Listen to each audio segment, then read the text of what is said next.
Assalamualaikum warahmatullahi Oke. wabarakatuh. Selamat sore kepada Kakak. Terima kasih atas kesediaan Kakak untuk meluangkan waktu dan kesediaannya untuk diwawancari oleh saya. Sebelum kita mulai, izinkan saya memperkenalkan terlebih dahulu.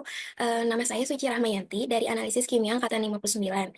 Kemudian wawancara ini merupakan bagian dari salah satu pemenuhan tugas mata kuliah Kapita Selekta pengganti UTS yang diampu oleh Ibu Dr. Novia Amalia Solihah.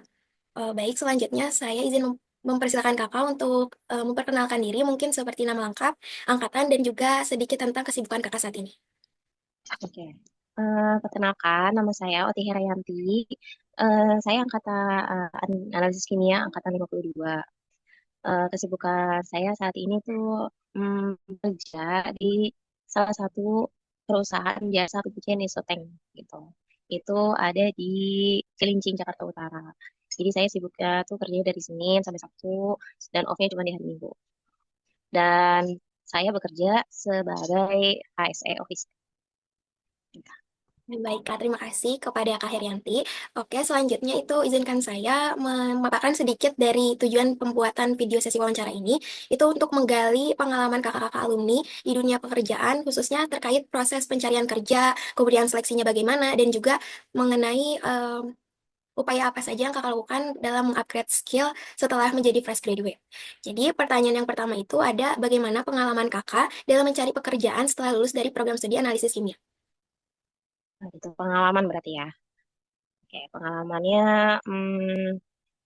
pertama sih sempat menganggur dulu ya, 3 bulan itu. Terus coba-coba lamar pekerjaan dari Jobstreet atau ada di Instagram, biasanya dari situ sih.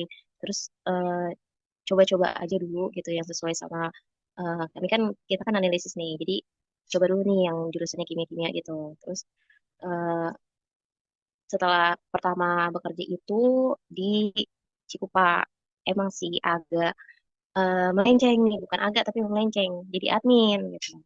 Waktu itu dapat link dari Pak Atep malah dari beliau dapat linknya. Akhirnya dapat kerja kerja di Flisa di Cikupa.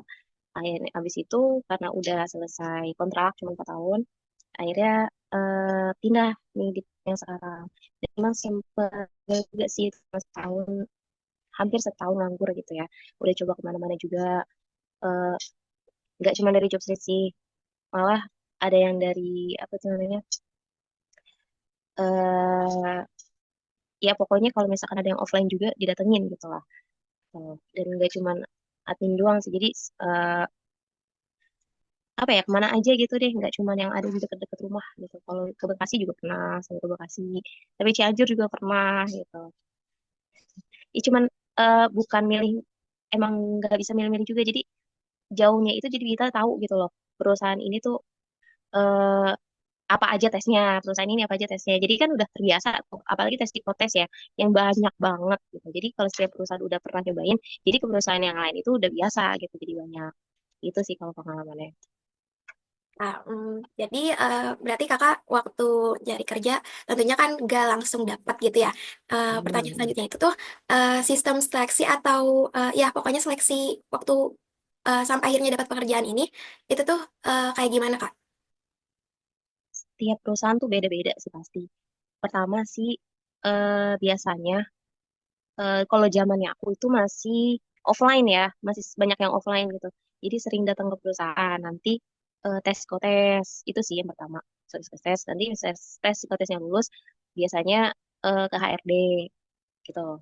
Rata-rata habis dari HRD nanti ke PIC-nya, ke manajernya, biasanya kayak gitu. Itu tahapnya tuh kayak gitu. Tapi ada juga yang dibalik, bisa wawancara dulu, habis itu kalau udah lulus baru tes psikotes. Beda-beda sih, cuman yang pertama ini yang aku dapat di Cikupa itu tes psikotes, habis tes psikotes itu wawancara HRD, habis HRD baru ke PIC-nya mau tanggung jawab gitu.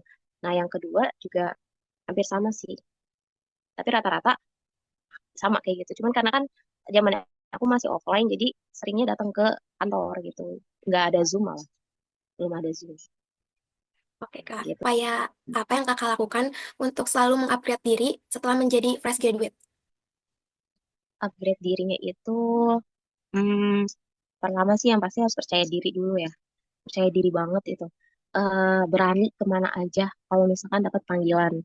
Jangan pilih-pilih gitu. Kalaupun emang, maksudnya sesuai ya sama kita. Kan kita juga udah ngerti gitu. Datengin aja dulu. Nanti kan di sana tes setiap perusahaan itu pasti beda-beda. Terus udah gitu dapat pengalaman baru lagi. Kita ketemu sama orang baru gitu kan. Itu ngobrol sama teman-teman baru yang sama-sama ngelamar gitu. Jadi kita bisa sharing, udah kemana aja, udah tes apa aja. Kalau kalau masuk ke sana tuh apa aja sih gitu. Itu sih upgrade-nya, lebih ke upgrade ke situ aja. Udah gitu sering-sering latihan psikotes sih kalau kataku, atau wawancara kayak gini gitu. Jadi udah biasa ngomong, nanti kalau ketemu sama manajernya udah terlatih ngomong mau ngomong apa gitu. Dan biasanya itu banyak sih ya di YouTube kayak pertanyaan-pertanyaan untuk menjawab HR tuh gimana sih, untuk menjawab PIC-nya itu gimana sih tepatnya. Dan ya gitu, sering nonton aja kalau kataku. Jadi ketika nanti pas wawancara sama HRD-nya, kita tuh dua arah gitu pertanyaannya. Jadi sering ngobrol gitu sih dari aku. Dan kalau emang nanti kamu udah nemu misalnya tujuan kamu tuh mau apa, misal kayak aku nih HSE gitu kan. HSE itu kan butuh sertifikasi K3. Nah, kalau misalkan emang kamu punya tabungan, sertifikasi aja dulu gitu. Meskipun emang sih banyak dari perusahaan maunya yang berpengalaman ya.